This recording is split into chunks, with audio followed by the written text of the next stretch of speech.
y siopa yma ers dalwm. Mae pethau di newid yna, siop fish yna, 2 siop gig yma. Bartles yn gwerthu llyfrau, toys a bethau.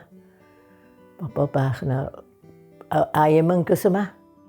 I never went anywhere to buy clothes at Paramount. I didn't know what Marks & Spencer's was.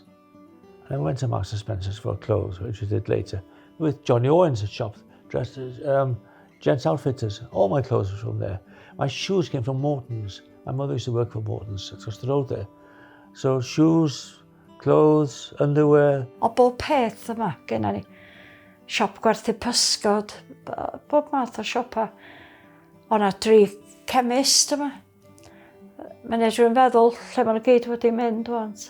Penmaen Mawr, you know, there's quite a few big shops in Penmaen Mawr. There was a firm called Irwin's. That was a grocer, greengrocer.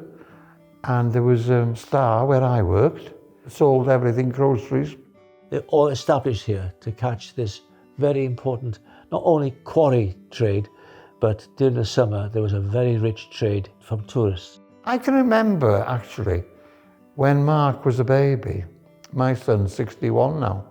But I can remember when Mark was a baby, on Saturday morning, you could be queuing outside the shop, the bread shop, or the butcher's, to go in. It was overloaded for a population of 4,000 people. It really was overloaded. I make you wonder how on earth did they make a living with just feeding 4,000 people, but they did.